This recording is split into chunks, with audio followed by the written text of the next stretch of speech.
just really getting the good start that we need for the season, not only for myself, but our team is really important. What do you expect out of yourself, both offensively and defensively this year?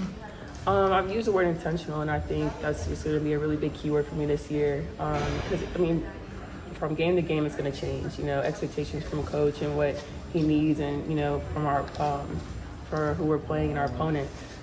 So I think just really going out there, recognizing what I can bring and bringing that every night. It's just, like I said, being intentional about my effort, my intensity, and what I can bring to the game. Can you talk about how much work you put in to improve your range this summer? Yeah, just trying to focus on expanding the three-point range, mid-range, and being more consistent with that. Are you a chip on your shoulder kind of player? When you come up against an opponent that you had a tough game against last year, do you carry that chip? Definitely. We think about those, especially Arkansas and Arizona. We think about that constantly. I know I'm not the only one. So we definitely, especially, that we have everybody back from last year, we definitely have a chip on our shoulder. When you think about that Arkansas game specifically, what comes to mind kind of first for you, feeling?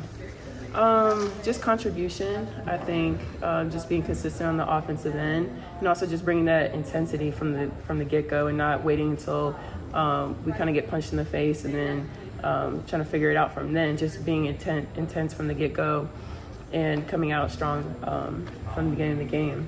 What was that?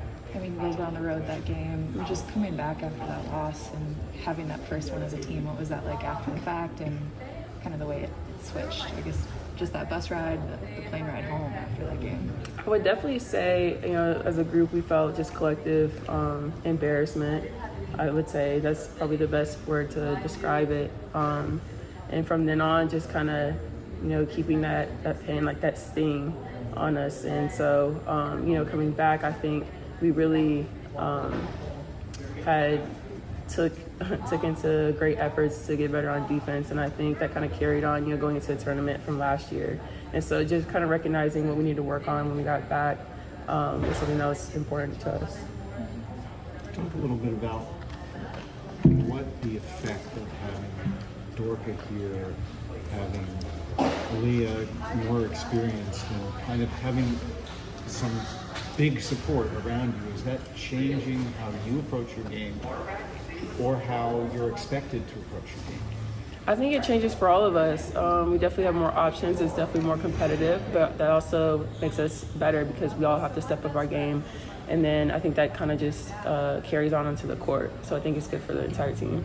Looking forward to having Dorka there at the same time on the court? Yeah, I love playing with her. She's great. She has a very high basketball IQ, and she's very talented, and she's really picked up on our offense quickly, and she's just really gotten adjusted very well into our program.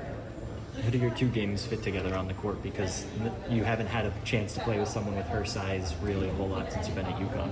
I think she's able to stretch the floor. She has range, and so people have to guard her on the perimeter, but she can also go inside the post and score as well. So I think that just makes her harder to guard, and also just more options for us and on our team. You both are good passers too, so you get some high-low stuff going. Yeah, definitely. Like I said before, she's really adjusted to our program very well and just picked up on the offense very quickly. And so you can see that through her passing and just her knowing different spots where people are going to be and getting the ball there.